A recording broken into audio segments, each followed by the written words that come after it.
Hello बच्चों। मैं उम्मीद करता हूं कि आप सब अच्छे होंगे। आज हम लोग क्लास 10th के चैप्टर नंबर 3 केमिस्ट्री का लेक्चर नंबर 3 हम लोग करने वाले हैं दोस्तों। और यहाँ पे हम लोग धातु के रासायनिक गुणों को कंटिन्यू रखेंगे, है ना। तो चलिए धातु के रासायनिक गुण को कंटिन्यू करते हैं। तो हम लोगों ने इससे पहले वाला वीडियो में रासायनिक गुण को हम लोग दूसरे रासायनिक गुण तक हम लोगों ने स्टडी किया था।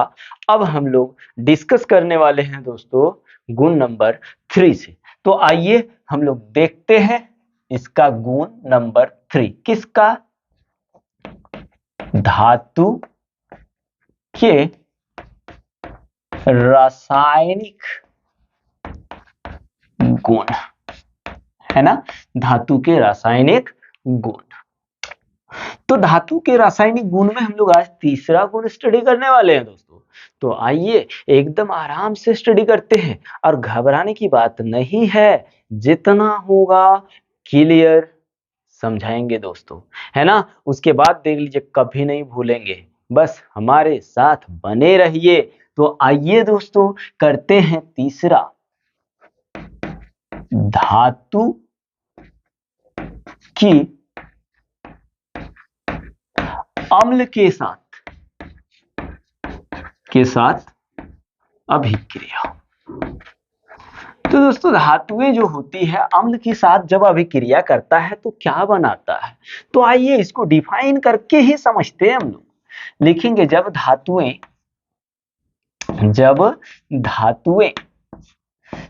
अम्ल के साथ अभिक्रिया करता है तो लवण तथा हाइड्रोजन गैस प्रदान करता है। क्या करता है दोस्तों, हाइड्रोजन गैस और लवण प्रदान करता है। आइए इसको एग्जाम्पल से और अच्छे से समझने की कोशिश करते हैं कि धातु जो है भाई लोग, धातु आपका अम्ल के साथ जब अभिक्रिया करेगा, किसके साथ, अम्ल के साथ अभिक्रिया करेगा तो लवण देगा और साथ में आपका हाइड्रोजन गैस देगा। क्या देगा, हाइड्रोजन गैस देगा। एग्जाम्पल देख लीजिए, अपन सोडियम ले लिए, यहां पे अम्ल HCl ले लिए, तो क्या है ना, इसको जब रिएक्ट कराएंगे तो लवण बनाएगा NaCl और हाइड्रोजन गैस निकालेगा। मतलब हाइड्रोजन दूगो यहाँ दूसरे गुना, मतलब यहाँ भी दूसरे गुना तो यहाँ भी दूसरे गुना। वैसे ही आप 2K को HCl के साथ रिएक्शन कराओगे दोस्तों तो ये बनाएगा 2KCl प्लस H2, है ना। तो ये आपका लवण दे रहा है और साथ साथ में क्या बना रहा है, साथ साथ में हाइड्रोजन गैस को रिलीज कर रहा है। वैसे ही आप देख लीजिए आयरन को यदि अपन HCl के साथ रिएक्शन कराऊं, आयरन को यदि दोस्तों HCl के साथ रिएक्शन कराएंगे तो FeCl2 प्लस H2 प्रदान करेगा। मतलब यहाँ पे तो अगर आप एल्युमिनियम को HCl के साथ रिएक्शन कराओगे दोस्तों तो बना देगा AlCl3 प्लस H2। यहाँ दूसरे गुना, मतलब यहाँ 6 से गुना, यहाँ दूसरे गुना, तो यहाँ देखिए 6H मतलब यहाँ 3 से गुना। तो आप देख पा रहे होंगे कि यहाँ पे जितना आपको दिख रहा है ये सब लवण है और साथ में हाइड्रोजन गैस रिलीज हो रहा है। मतलब जब धातुएं अम्ल के साथ अभिक्रिया करेगा तो क्या बनाएगा दोस्तों, लवण बनाएगा, लवण सॉल्ट बनाएगा। अब हम लोग देखते हैं कि कुछ धातुएं ऐसा है जो नाइट्रिक अम्ल के साथ अभिक्रिया तो करता है पर वो हाइड्रोजन गैस रिलीज नहीं करता। तो आइए उसको भी समझने की कोशिश करते हैं। लिखेंगे धातुएं नाइट्रिक या फिर धातु की नाइट्रिक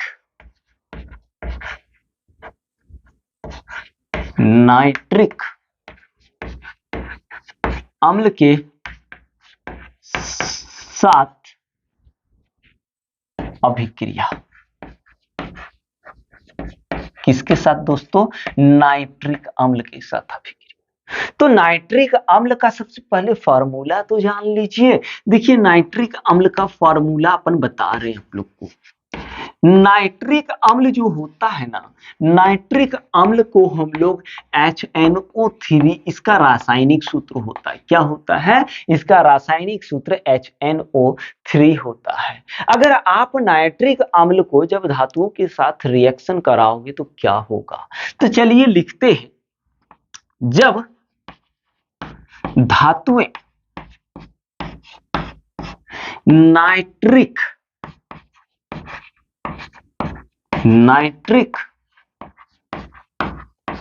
अम्ल के साथ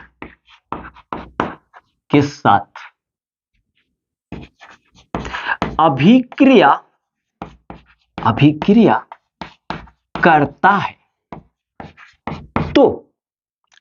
करता है तो हाइड्रोजन गैस यानी H2 उत्सर्जित नहीं करता है। क्या दोस्तों? वो हाइड्रोजन गैस उत्सर्जित नहीं करता। क्यों? लिखेंगे क्योंकि HNO3 एक परबल ऑक्सीकारक होता है जो H2 को ऑक्सीकृत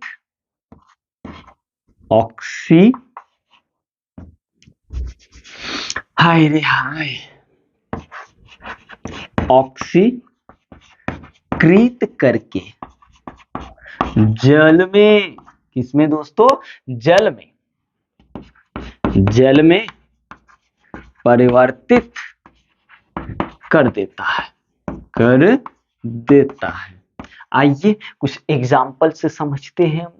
क्या कह रहा है कि नाइट्रिक अम्ल को जब हम लोग धातु के साथ रिएक्शन कराते हैं दोस्तों, तो ये क्या करता है? हाइड्रोजन गैस रिलीज नहीं करता है, बल्कि क्या कर देता है? जल को निकाल देता है। बोल सर कैसे निकालता है? आइए समझने की कोशिश करते हैं। जैसे आप देख लीजिए, अगर आप सोडियम को HNO3 के साथ रिएक्शन कराओगे भाई, तो ये क्या देगा?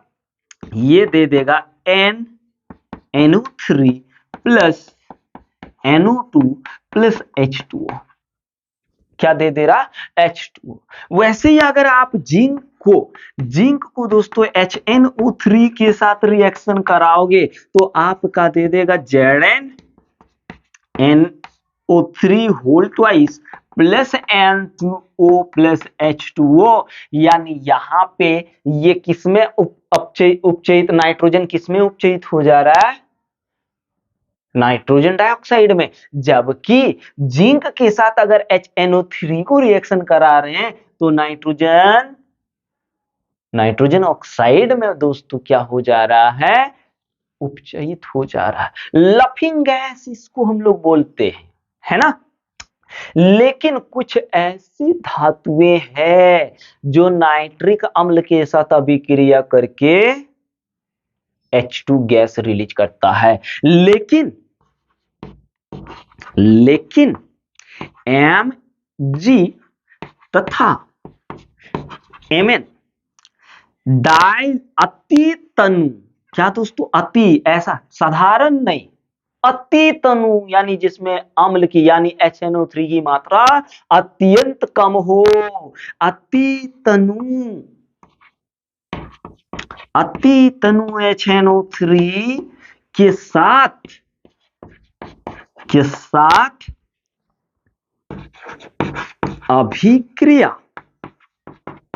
अभिक्रिया करके हाइड्रोजन गैस उत्सर्जित करता है। इसका मतलब यहां समझ में आ रहा है कि ये HNO3 जो होगा ना, HNO3 की मात्रा एकदम अल्प होगा। यहां देखिए ना, अति तनु की बात कर रहा है, मतलब अम्ल की मात्रा बहुत ही कम, तब जाके ये Mg और MnHNO3 के साथ रिएक्शन करेगा दोस्तों, और बनाएगा हाइड्रोजन गैस को निकालेगा, लवण तो बनाएगा लेकिन हाइड्रोजन गैस को रिलीज करेगा। तो आइए ना देख लेते हैं। जैसे आप देख लीजिए दोस्तों, ये Mn है या फिर Mg है। Mg को हमने डाइल्यूट HNO3 से, किससे? डाइल्यूट HNO3, यार क्या जो लिख दे रहे भाई, HNO3 क्या डाइल्यूट होगा दोस्तों, तब ये जब रिएक्ट करेगा ना तो ये बनाएगा आपका, बोल क्या बनाएगा सर? ये मैग्नीशियम नाइट्रेट बनाएगा दोस्तों। मैग्नीशियम नाइट्रेट के साथ हाइड्रोजन गैस रिलीज करेगा। हाइड्रोजन गैस को यहां से ये क्या कर देगा? निकाल देगा। अरे सर, हाँ एकदम सही बोल रहे सर। हाँ भाई, तो यहाँ पे आप 2 से गुना कर दोगे तो ये संतुलित हो जाएगा, है ना। वैसे ही अगर मैग्नीज को आप देखोगे भाई, तो मैग्नीज को जब डाइल्यूट HNO3 के साथ रिएक्शन कराओगे, डाइल्यूट मतलब HNO3 की मात्रा कम, अम्ल की मात्रा कम, तो ये क्या दे देगा? आपका मैग्नीज नाइट्रेट दे देगा, है ना, और साथ में हाइड्रोजन गैस को रिलीज कर देगा दोस्तों। तो इस तरह से हम लोगों ने अभी प्रॉपर्टीज नंबर 3 को समझा है। अभी और आगे चलना है दोस्तों। अब इसका स्क्रीनशॉट लीजिए, फिर हम लोग चलते हैं आगे। ले लीजिए, स्क्रीनशॉट ले लिए दोस्तों। अब हम लोग स्टार्ट करने वाले हैं एक्वारेजिया। बोल सर, ये नाम तो कभी सुने नहीं। एक्वारेजिया दोस्तों आज हम लोग स्टार्ट करने वाले हैं। और एक्वारेजिया सबसे ज्यादा कौन यूज करता है? एक्वारेजिया का यूज करता है दोस्तों सोनार लोग। कौन यूज करता है? बोल सर, सोनार लोग यूज करता है। क्यों यूज करता है दोस्तों? तो सोने को गलाने के लिए यूज करता है। अभी इसको बढ़िया से समझने वाला है ना, देख रहे होंगे। अभी इसका यूज भी समझेंगे, बढ़िया से समझेंगे, टेंशन फ्री रहिए। तो चलिए दोस्तों, अभी हम लोग स्टार्ट कर रहे हैं एक्वारेजिया।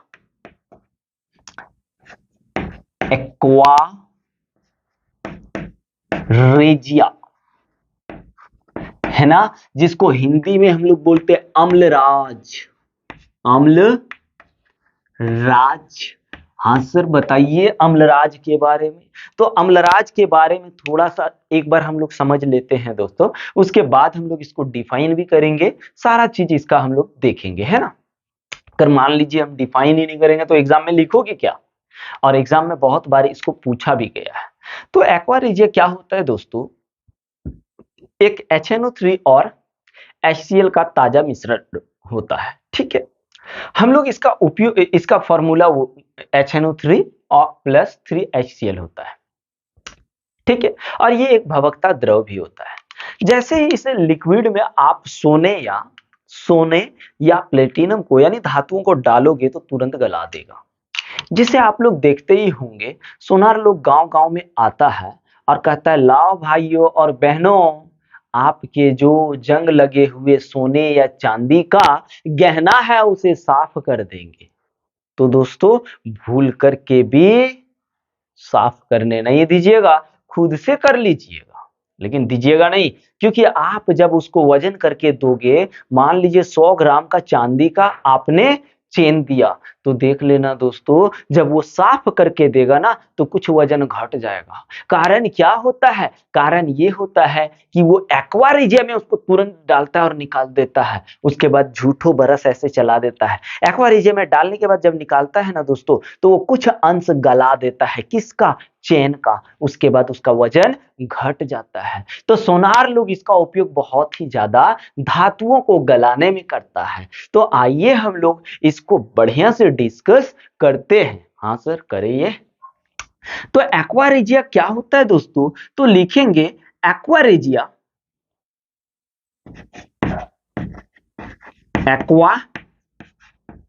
एक्वारेजिया 3 अनुपात, यानी 3:1 के अनुपात,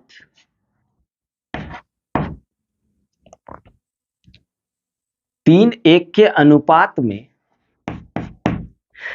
सांद्र सांद्र का मतलब क्या होता है? जिसमें अम्ल की मात्रा ज्यादा हो। सांद्र हाइड्रोक्लोरिक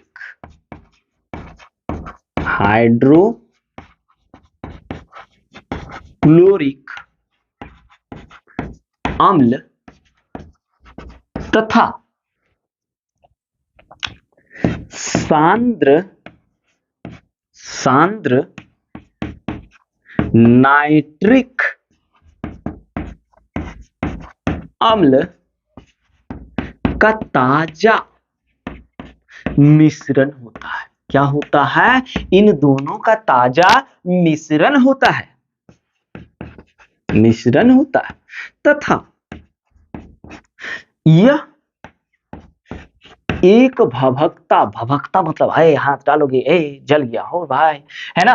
तो भभकता, एक भभकता द्रव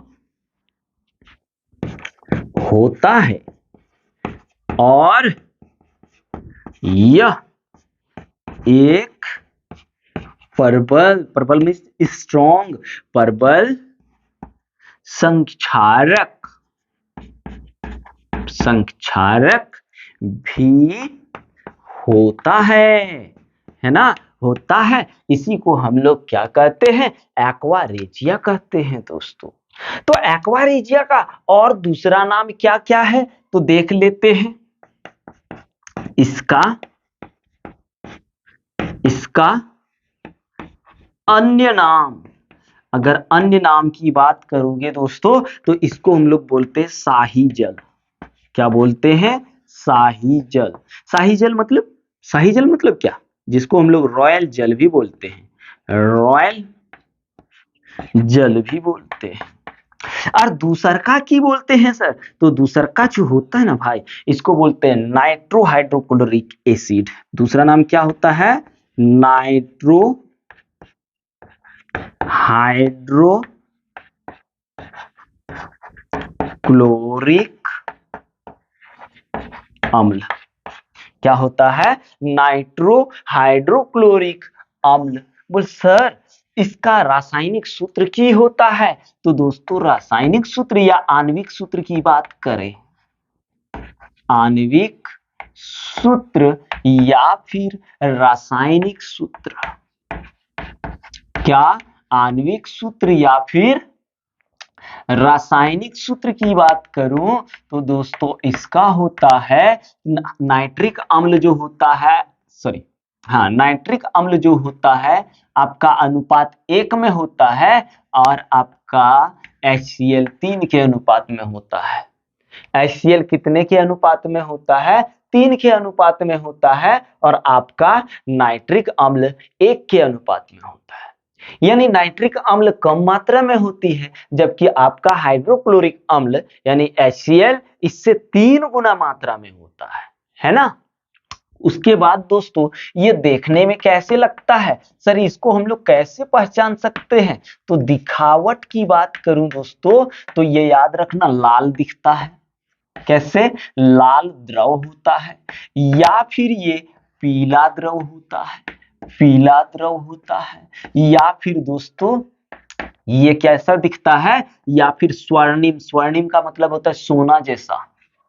स्वर्णिम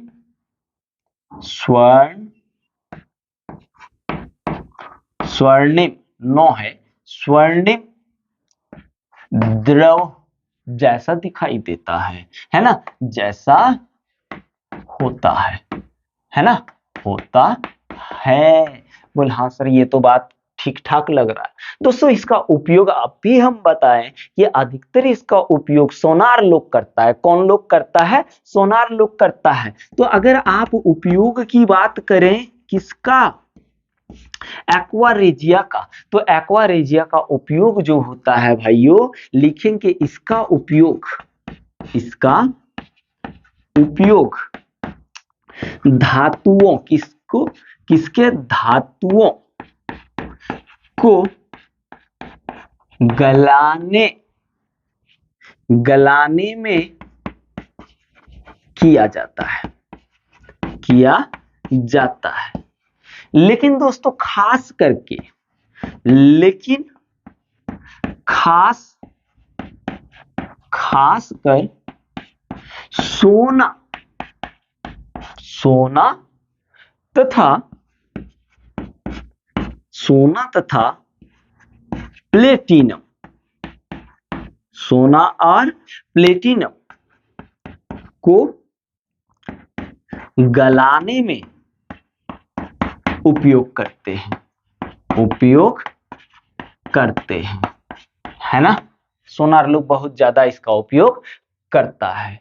तो क्या सर अगर ये दोनों में से एक अकेले रहेगा तो ये किसी धातु को गलाने में समर्थ होगा? दोस्तों याद रखना, अकेले में कोई दम नहीं है, अकेले में कोई दम नहीं है। कोई अकेले बंदा अगर बोले कि एक आदमी की वोट से हम विधायक बन जाए तो ऐसे थोड़े होता है, बहुत सारे लोगों के। तो इन दोनों के पार्टिसिपेट से ही ये परबल संक्षारक होता है, ठीक है। परबल भवकता द्रव होता है, परबल ताजा मिश्रण भी होता है। अगर ये अकेले अगर रहा तो कुछ नहीं होगा दोस्तों। तो इसको भी लिख लीजिए, लिखेंगे नाइट्रिक अम्ल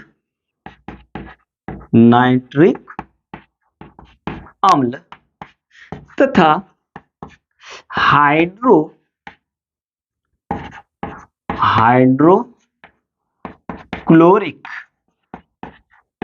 अम्ल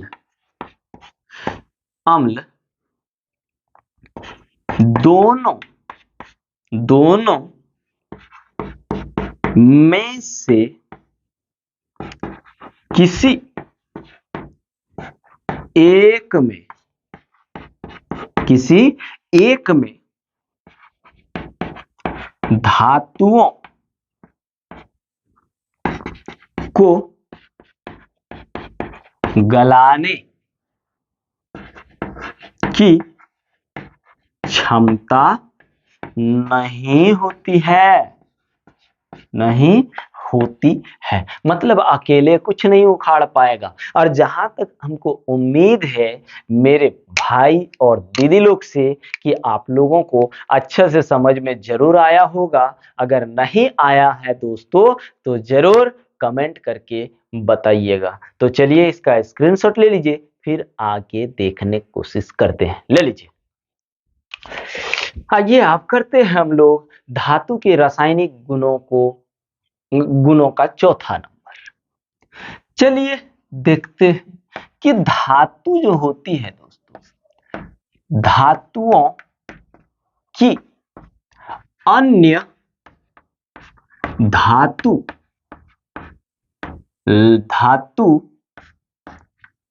लवणों के साथ अभिक्रिया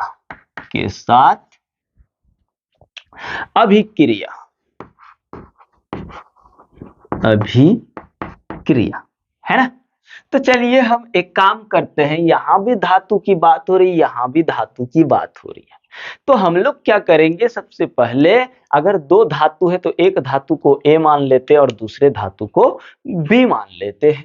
तो यहां चलिए करते हैं, इसका अभिक्रिया होता कैसे है तो देख लीजिए। जैसे देखने जाएं तो जैसे देख लीजिए दोस्तों, धातु इसको ए मान लिया, फिर प्लस बी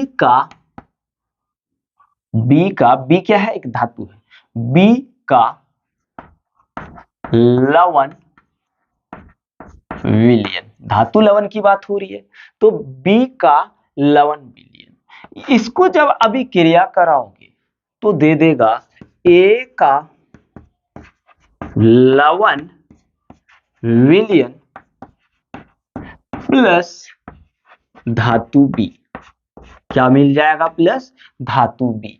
वैसे आप धातु ए अपन सोडियम को ले लेते हैं और बी का लवण अगर आप कहो कॉपर सल्फेट को ले लेते हैं। जब इसको रिएक्शन कराओगे तो ये सोडियम सल्फेट बना देगा, है ना। सोडियम सल्फेट और कॉपर बेचारा निकल जाएगा। ये कॉपर को क्यों हटा दे रहा आप भी बात करेंगे हम लोग। तो यहां पे 2 हो गया, ठीक ना।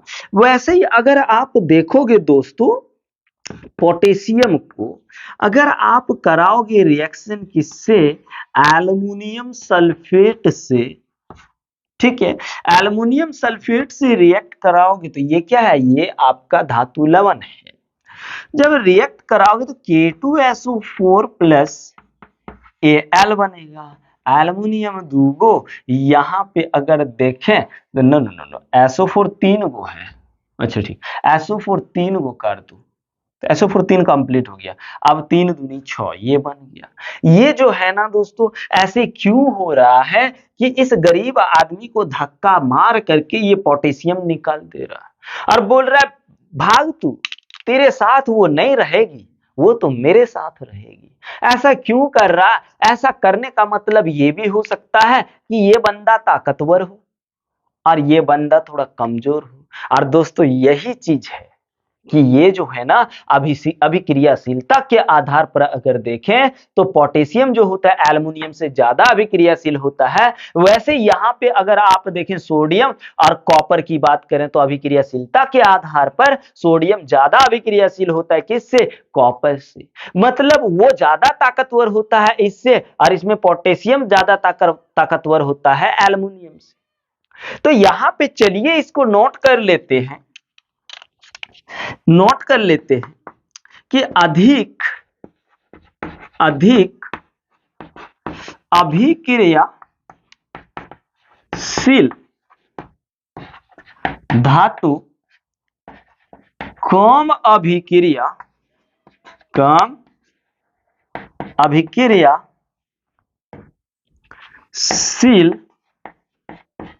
धातु को उसके यौगिक से विस्थापित कर देता है। तो आओ ना अभी देख लेते हैं एक श्रेणी में कि कौन ज्यादा अभिक्रियाशील होता है और कौन कम अभिक्रियाशील होता है, और उस अभिक्रियाशीलता के क्रम को दिखाने वाले श्रेणी को हम लोग क्या कहते हैं, सक्रियता श्रेणी कहते हैं। तो आइए अभी पढ़ लेते हैं हम लोग सक्रियता श्रेणी। सक्रियता श्रेणी, आओ जी सुनाओ जी, बोल क्या सुनाइएगा सर, लिखाइए सर। तो आप देखते हैं सक्रियता श्रेणी होता क्या है।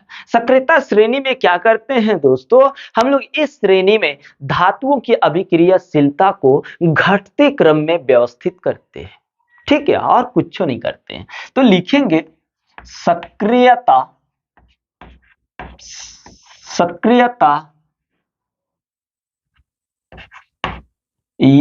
इतना थोड़ा जगह रख देते हैं, इधर लिखते हैं सक्रियता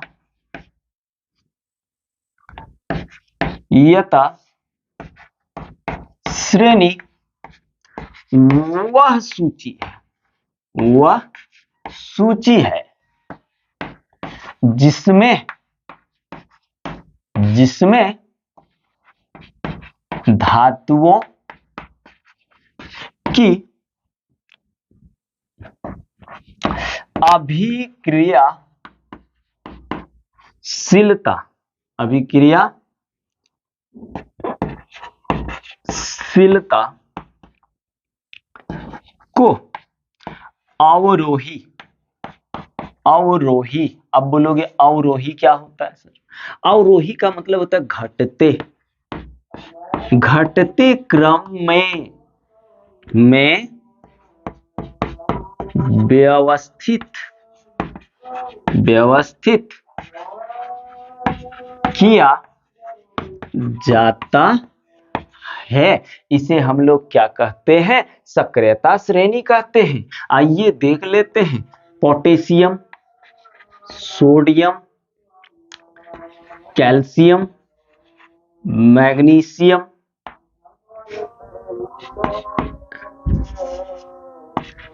aluminium, zinc, iron, lead, hydrogen, copper, mercury,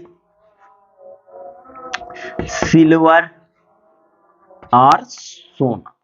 अगर आप यहां देखोगे तो इसमें क्या होता है, आप यहां देखोगे भाई तो इसमें आपका होता क्या है, तो इसमें क्या होता है अभिक्रियाशीलता, यहां पे क्या लिखेंगे, अधिक अभिक्रियाशील धातु ऊपर होगा, बीच में कम मीडियम अधिक अभिक्रियाशील धातु होगा, और सबसे जैसे नीचे आएगा सबसे कम अभिक्रियाशील धातुएं होगी, है ना। तो अब आइए ये चीज तो आप लोग बहुत अच्छा से समझ लिए होंगे। इसी श्रेणी को हम लोग क्या कहते हैं दोस्तों, इसी श्रेणी को हम लोग सक्रियता श्रेणी कहते हैं। इसमें क्या होता है, सबसे अधिक अगर आप बात करें तो पोटेशियम अभिक्रियाशील होता है, और सबसे कम की बात करें तो कौन होता है, गोल्ड होता है ना। तो इस तरह से जैसे आप नीचे जाते हुए देख रहे हैं अभिक्रियाशीलता घटते हुए जा रही है, अभिक्रियाशीलता क्या होते हुए जा रही है दोस्तों, घटते हुए जा रही है। तो अब आइए देखते हैं नेक्स्ट पॉइंट दोस्तों कि धातुएं जो होता है और धातुएं और अधातुएं कैसे अभिक्रिया करती है। धातुएं तथा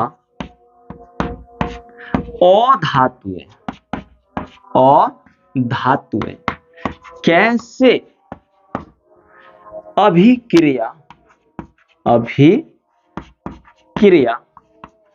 करती है, कैसे ये अभिक्रिया करता है। तो धातुएं जो होता है, धातु लिखेंगे, धातुएं संयोजकता कोश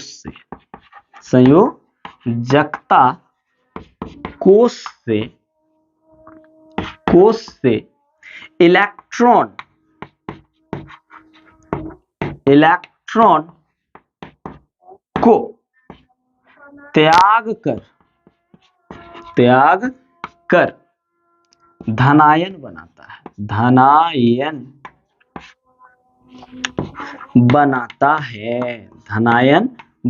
है। आप जैसे देखेंगे तो सोडियम ले लीजिए, सोडियम का परमाणु संख्या कितना होता है, 11 होता है। कितना होता है दोस्तों, 11 होता है। जब इसका इलेक्ट्रॉनिक विन्यास करेंगे 2 8 और 1 आएगा। इसके पास लास्ट ऑर्बिट में यानी लास्ट कोष में कितना इलेक्ट्रॉन है, 1 इलेक्ट्रॉन है। और लास्ट में जो इलेक्ट्रॉन होता है ना, लास्ट कोष को ही संयोजकता कोष कहा जाता है। तो अब देखिए यहां पे तो आप देख पा रहे 1 इलेक्ट्रॉन है, और किसी भी तत्व को अपना अष्टक पूरा करने के लिए 8 इलेक्ट्रॉन चाहिए होता है। तो इस बंदे के पास 1 इलेक्ट्रॉन है। अब मान लो दूसरे के पास 7 है। अगर आपके पास 999 रुपए है और मेरे पास 1 रुपया है, ठीक है। अब आपको बोलेंगे भाई 999 आप मेरे को दे दीजिए ना, मेरा 1000 हो जाएगा। आप देंगे क्या, नहीं देंगे। अगर आपके पास 999 है तो आप कहेंगे कि नहीं भाई तेरे पास 1 रुपया है, तुम ही दे दो ना। तो देख लीजिए धातु के पास जो होती है, याद रखना 1 से 3 के बीच तक ही लास्ट ऑर्बिट में यानी लास्ट कोष में इलेक्ट्रॉन होता है। और 1 से 3 तक अगर किसी के पास इलेक्ट्रॉन हो लास्ट कोष में, तो वो दूसरे तत्व को अपना इलेक्ट्रॉन क्या करता है, त्याग देता है ना। जैसे ही ये इलेक्ट्रॉन को त्यागेगा दोस्तों, तो याद रखो ये कैगो इलेक्ट्रॉन त्याग रहा, 1 इलेक्ट्रॉन, मतलब इसके पास 1 इलेक्ट्रॉन कम हो गया है ना, तो प्लस एगो ज्यादा बच गया ना, प्लस इसके पास ज्यादा बच गया, तो यहां पे इलेक्ट्रॉनिक विन्यास अब 2 8 बचा। तो धन आयन जो होता है ना, ये याद रखना प्लस आयन ही देता है, क्योंकि इसके लास्ट कोष में आप देखेंगे तो 1 से 3 के बीच ही इलेक्ट्रॉन बचेगा। और अधातुएं क्या करता है, आइए देख लेते हैं। लिखेंगे अधातुएं संयोजकता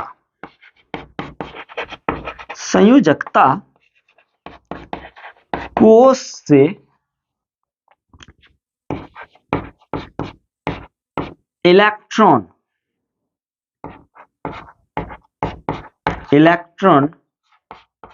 ग्रहण करके ऋणायन बनाता है। बोल कैसे बनाता है सर? तो आइए एक एग्जांपल देखते हैं। जैसे आप क्लोरीन देखेंगे, क्लोरीन का कितना होता है 17, यानी 2 8 और 7।